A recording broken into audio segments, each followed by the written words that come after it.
Hello दोस्तों, मैं Sarla Yadav SY Hindi platform channel पर एक बार फिर से आप सभी का हार्दिक अभिनंदन करती हूं। और आज हमारी रहने वाली है क्लास नंबर 19 और अभी तक जो है 18 क्लासेस मैं अपलोड कर चुकी हूं। और ये 18 क्लासेस जो मैंने अभी तक करवाई हैं, इनमें मैंने आदि काल जो है लगभग क्या संपूर्ण ही करवा दिया है। एक क्लास इसमें मैंने भक्ति काल की भी डाल दी हैं। तो दोस्तों, जैसे कि आप सभी को पता है कि हमने हिंदी साहित्य पढ़ाना शुरू किया हुआ है और ये TGT PGT एस्टेट वालों के लिए महत्वपूर्ण रहने वाली है। और जो मैंने हिंदी साहित्य शुरू किया है वो TGT PGT estate, EMRS, LT grade, इन तीनों परीक्षाओं के लिए तो है ही। जो मैंने अभी शुरू किया है ये हिंदी साहित्य, साथ ही जो भी प्रतियोगी परीक्षाएं हैं जहां पर हिंदी साहित्य पूछा जाता है, उन सभी के लिए आज की वीडियो बहुत ही महत्वपूर्ण रहने वाली है। और जो स्टूडेंट ये चाहता है कि मैं फ्री ऑफ कॉस्ट जो है हिंदी साहित्य पढ़ना चाहता है किसी भी प्रतियोगी परीक्षा के लिए, तो वो चैनल को सब्सक्राइब कर ले, बेल आइकन पर प्रेस कर लें और वीडियो का जो नोटिफिकेशन है आप तक आ जाएगा अगर आप बेल आइकन पर प्रेस कर लेते हैं तो। और चैनल को सब्सक्राइब कर लें। उसके बाद अगर पीछे की जो 18 वीडियो डाली है मैंने, अगर आप ये देखना चाहते हैं तो LT grade, TGT PGT estate, EMRS, इसके नाम से मैंने एक प्लेलिस्ट बना रखी है। उसमें आपको ये हिंदी साहित्य जो है ये सारी वीडियोस आपको मिल जाएंगी। साथ ही दोस्तों, SY हिंदी प्लेटफॉर्म के नाम से मेरा टेलीग्राम चैनल भी है, आप उसे भी ज्वाइन कर लें क्योंकि वहाँ पर भी मैं सारी वीडियोस जो यूट्यूब पर अपलोड करती हूँ वो वहाँ भी शेयर करती हूँ। अब हमने भक्ति काल जैसे कि शुरू किया है, थोड़ा सा आज मैं यहाँ पर आपको जोड़ना चाहूँगी क्योंकि काफ़ी दिन का गैप हो गया। भक्ति काल, और भक्ति काल के अंदर मैंने बताया था दो धाराएं प्रवाहित हो रही थी, एक तो सगुण धारा और दूसरी थी निर्गुण धारा। तो निर्गुण धारा के अंदर जो है हमने पढ़ा संत काव्य और सूफी काव्य आता है, संत काव्य और सूफी काव्य। तो दोस्तों, हमने भक्ति काल के बारे में मैंने सब कुछ बताया। उसके बाद फिर मैंने निर्गुण धारा के बारे में वीडियो डाली और निर्गुण धारा के बाद फिर मैंने डाला संत काव्य धारा। तो यहाँ तक जो है हम सारा पढ़ चुके हैं। अभी ये सगुण को हमने नहीं छेड़ा है, इसे बाद में नंबर आएगा। तो निर्गुण धारा के अंदर दो काव्य धाराएं हैं, एक तो संत काव्य धारा, दूसरी सूफी काव्य धारा। तो संत काव्य धारा के अंदर जितने भी कवि आते थे, उनके जितने भी महत्वपूर्ण उनकी रचनाएं थी, वो सारी मैंने वीडियो में डाल दी हैं। और संत काव्य को लेकर जो महत्वपूर्ण प्रश्न आने वाले थे, आ सकते थे परीक्षाओं में, महत्वपूर्ण है, परीक्षा उपयोगी थे, वो मैंने सारे करवा दिए हैं। तो आज की इस वीडियो में हम सूफी काव्य धारा की शुरुआत करेंगे जो कि इस्लाम से रिलेटेड है।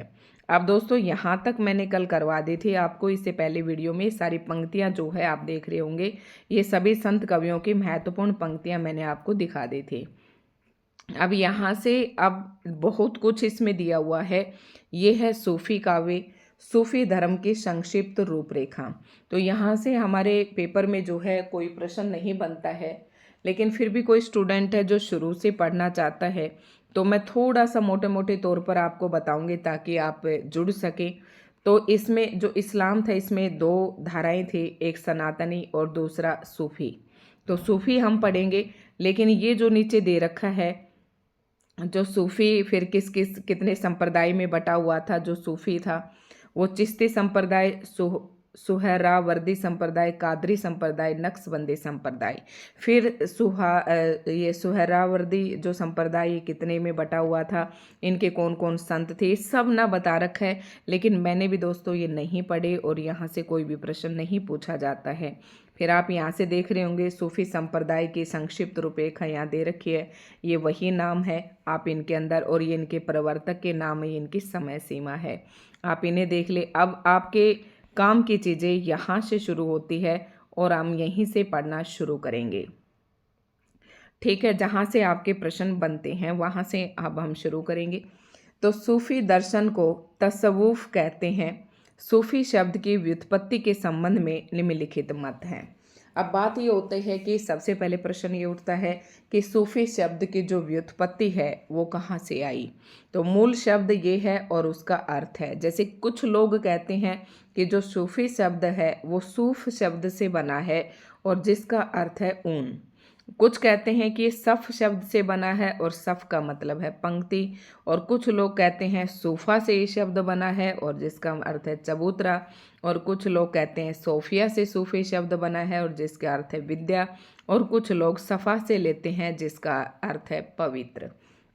तो ये जस्ट आप अपने नॉलेज के लिए पढ़ लें, यहाँ से हो सकता है कोई प्रश्न आपसे पूछ ले, लेकिन अब यहाँ से इम्पोर्टेंट जो बातें हैं शुरू हो जाती हैं। सूफी या प्रेम मार्गी शाखा के प्रथम कवि और प्रस्तोता निम्न है। यहाँ से काम की बातें शुरू हो जाती हैं। तो यहाँ पर सूफी या प्रेम मार्गी शाखा यानी कि जो देखो मैंने संत उसको बताया था, संत काव्य धारा को क्या कहा जाता था, ज्ञानाश्री शाखा भी कहा जाता था, इसका ये नाम भी था। ठीक इसी प्रकार से जो सूफी शाखा है, जो सूफी धारा है, उसको प्रेम मार्गी शाखा कहते हैं, लेकिन संत काव्य धारा को ज्ञानाश्री शाखा कहते थे।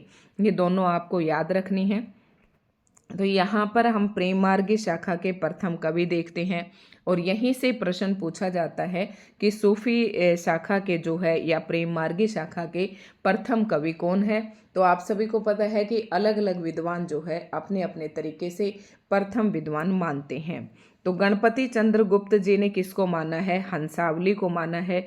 रचना का नाम है हंसावली, ठीक है, और इसके रचनाकार का नाम है असाइत और इसका प्रकाशन वर्ष 1370। तो हंसावली जो रचना है इसको पहली रचना और असाइत को पहला कवि मानते हैं गणपति चंद्रगुप्त। अब हम बात करते हैं रामकुमार वर्मा की। तो रामकुमार वर्मा जो है चंदायन नामक रचना है, ये सारी जो रचनाएं हैं ये रचनाएं सूफी या प्रेम मार्गी शाखा के कवियों की ही रचनाएं हैं।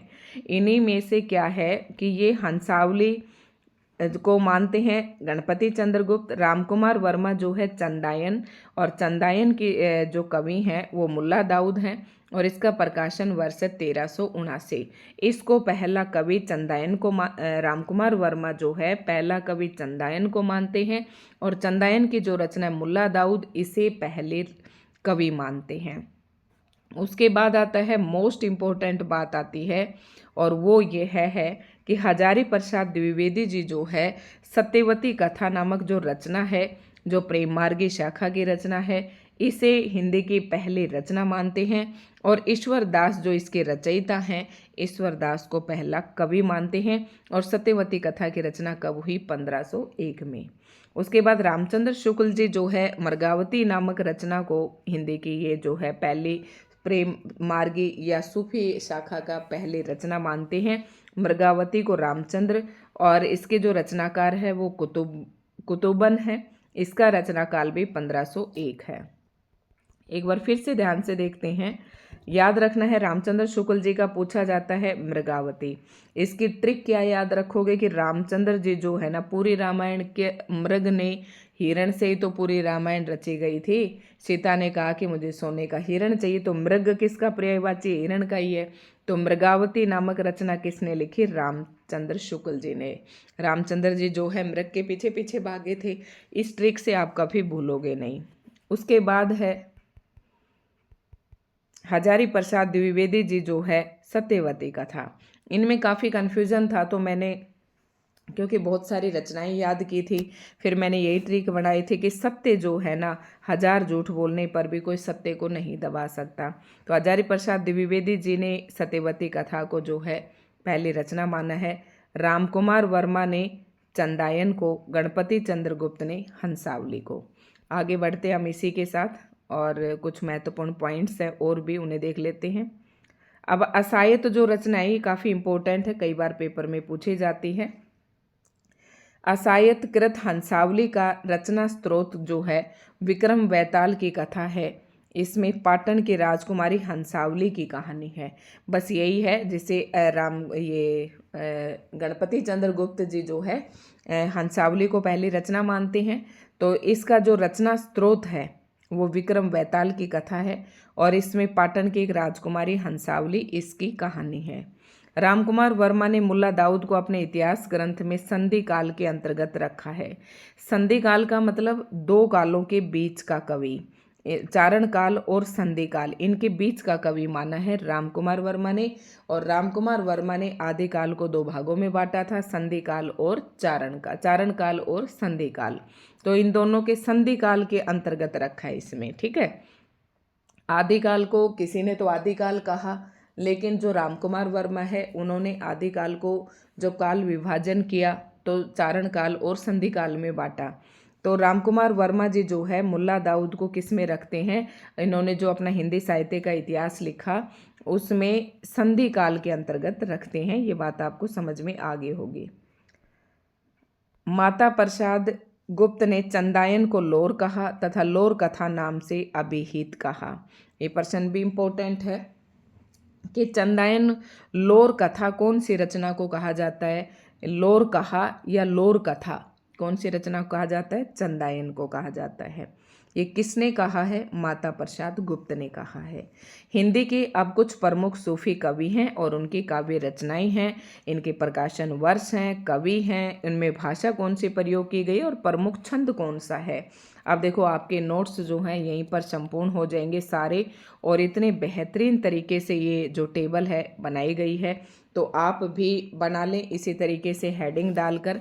यहाँ पर रचना, यहाँ पर उनका प्रकाशन वर्ष है, ये कवि है उस रचना के, और उस रचना में जो भाषा प्रयोग की गई है वो यहाँ बताई गई है, और ये प्रयुक्त छंद है दोहा चौपाई। अब देखते हैं, अब आप अपने नोट्स बना लें, सभी को सीक्वेंस के अकॉर्डिंग आप लिख लें। हंसावली नामक जो रचना ये पहले बता चुके हैं, इसका प्रकाशन 1370 में हुआ, और हंसावली जो है ये सारे सीक्वेंस से दे रखे हैं, आप देख रहे होंगे प्रकाशन वर्ष के हिसाब से। तो ऐसे ही आपको नोट्स बनाने हैं। 1370 में इसकी रचना, इसके कवि हैं असाइद, और इसमें कौन सी भाषा का प्रयोग किया है, राजस्थानी भाषा का, और इसमें दोहा चौपाई का प्रयोग किया गया है। ये छंद भी पूछे जाते हैं, काफ़ी इम्पोर्टेंट है। तो हंसावली में कौन से छंद का प्रयोग किया गया आपसे पूछे तो दोहा चौपाई बताना है। हंसावली की भाषा राजस्थानी है। हंसावली नामक रचना के कवि असाइद हैं, ठीक है, इस तरीके से याद करना है। उसके बाद आता है चंदायन, और काफ़ी इम्पोर्टेंट है ये रचना, 1379 में इसका प्रकाशन वर्ष है। इसके कवि की बात करें तो मुल्ला दाऊद है। अब चंदायन जो है कौन सी भाषा में लिखी गई थी, अवधी में लिखी गई थी, और दोहा चौपाई नामक छंद का भी इसमें प्रयोग किया। तो लगभग सभी दोहा चौपाई में हैं, जो अलग से है ना उन्हें थोड़ा सा आप नोटिस कर लें। लखम सेन पद्मावती कथा, ये किसकी रचना है, दामोदर कवि की है, इसकी भाषा राजस्थानी है। दोहा चौपाई और सोरठा छंद, दोहा और सोरठा, ठीक है, ये दोनों एक दूसरे के विपरीत हैं, तो दोनों ही छंदों का इसमें प्रयोग किया गया है। यानी कि लखम सेन पद्मावती कथा जो है इसमें 3 छंद प्रयोग किए गए हैं, एक दोहा, दूसरा चौपाई और फिर सोरठा।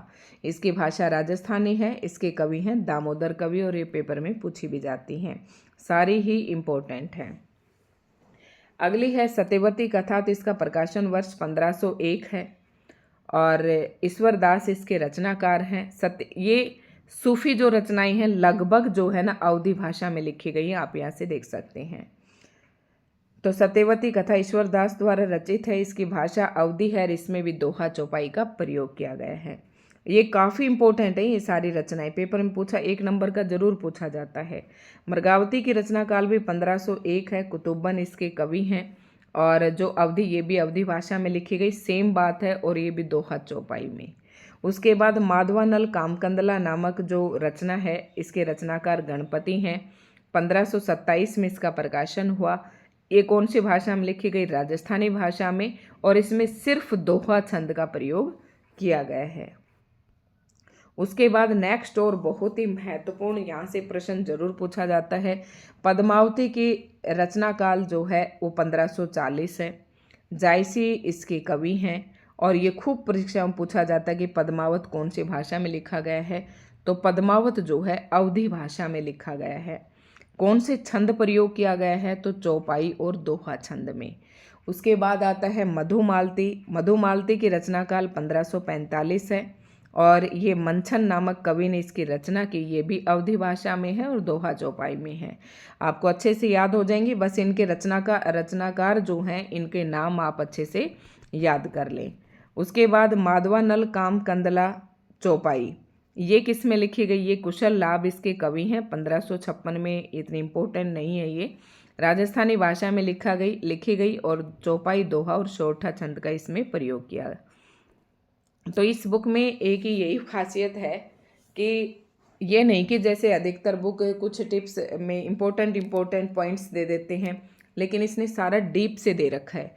अगर आप यहाँ से पढ़कर अगर किसी भी बुक की आप बिल्कुल डिटेल से पढ़ेंगे तो आपको ऐसा लगेगा कि एक भी प्रश्न इस पुस्तक में नहीं रह रहा है। और इस किताब का नाम है सरस्वती पांडे, गोविंद पांडे। ठीक है, तो आप इसे खरीद सकते हैं। अगली कथा है कवि प्रेम विलास प्रेमलता की कथा। प्रेम विलास प्रेमलता की कथा, ये 1556 में प्रकाशन, जटमल इसके कवि हैं। राजस्थानी भाषा में, छंद यहाँ पर नहीं दे रखा है। दूसरा आता है रूप मंजरी, और ये तो आप कोई भी पेपर उठाकर देख ले आपको देखने को मिल ही जाएगी। रूप मंजरी की रचना 1568 में नंददास की रचना है, काफ़ी इम्पोर्टेंट है। और नंददास जो है कृष्ण भक्त थे, तो इसने ब्रज भाषा में लिखा है। दोहा चौपाई का इसमें प्रयोग किया गया है। माधवानल कामकंदला देख लो इनके पीछे, किसी के पीछे माधवानल कामकंदला इसके साथ चौपाई लगा हुआ है, तो थोड़ा सा अंतर समझ के करना है। माधवानल कामकंदला 1584 में आलम इसके कवि थे। अवधी भाषा में दो चौपाई और दोहा और सोरठा छंद का इसमें प्रयोग किया गया है। उसके बाद आप इसे छोड़ सकते हैं, छिताई वार्ता को, ये परीक्षा उपयोगी नहीं है। फिर आता है, काफ़ी इम्पोर्टेंट है ये, चित्रावली। ये इम्पोर्टेंट है, 1613 इसका प्रकाशन वर्ष है। उस्मान इसके कवि हैं, अवधी भाषा में लिखी गई है और दोहा चौपाई छंद में इसमें प्रयोग किया गया है। फिर से नेक्स्ट और इम्पोर्टेंट, रस रतन रचना, इसका प्रकाशन 1618 में और पुहक्कर इसके कवि हैं। अवधी भाषा का इसमें प्रयोग किया गया है और दोहा चौपाई छंद का। तो ये सारी चीज़ें ना आपको याद करने वाली हैं, समझ कर याद करने वाली हैं। ज्ञानदीप जो है 1619 में, और शेखन भी इसके रचनाकार हैं। अवधी भाषा इसमें है, दोहा चौपाई। मैंने बताना यही छंद और अवधी भाषा लगभग है, जिसकी अलग है आप उसकी याद कर ले बस। उसके बाद नेक्स्ट और इम्पोर्टेंट आती है हंस जवाहिर, ये हमने भी नहीं की थी। हंस जवाहिर की रचना ये एक बार यूजीसी नेट में भी पूछी गई थी, और ये हंस जवाहिर, अनुराग बांसे और इंद्रावती एक और थी, इन चारों को सीक्वेंस से लगाना यूजीसी नेट में पूछा था। तो हंस जवाहिर जो रचना है ये काशिम शाह की अवधी भाषा में लिखी गई और दोहा चौपाई छंद का इसमें प्रयोग किया गया है। नल चरित्र ये आप देख सकते हैं, वैसे इम्पोर्टेंट नहीं है। उसके बाद आता है इंद्रावती, और ये रचना है नूर मोहम्मद की, अवधी भाषा में रचित है और दोहा चौपाई का इसमें प्रयोग किया गया है। अनुराग बांसरी भी नूर मोहम्मद की है और अवधी भाषा, और बरवे चौपाई, ये याद रखना, ठीक है। तो ये इम्पोर्टेंट रचनाएं सारी इम्पोर्टेंट है, जो मैंने इसमें आपको बताया कि कौन सा छोड़ सकते हैं। नल चरित्र, नल दमयंती ये छोड़ सकते हैं, और ये छिताई वार्ता जो मैंने भी नहीं पढ़ी थी, कहीं पूछी भी नहीं गई थी, और माधवानल कामकंदला वाली मैंने बहुत ज़्यादा नहीं पढ़ी थी। बाकी इसमें सारी इम्पोर्टेंट हैं, ठीक है। तो उसके बाद ये सारी जो रचनाएं हमारी ख़त्म हो जाती हैं, और फिर इन सारी रचनाओं के जो महत्वपूर्ण कथन है वो हम अगली वीडियो में पढ़ेंगे, जैसे कंटेंट आपको यहाँ दिखाया गया है। तो दोस्तों आज की आप ये सारी रचनाएं आप लिख लें, प्रकाशन वर्ष के साथ इसी तरीके से टेबल बना लें और इसे याद कर लें। अगली वीडियो में मिलते हैं फिर कल, और जब तक उम्मीद करती हूँ कि आप अपने नोट्स पूरी तरीके से बना लेंगे। ठीक है, धन्यवाद।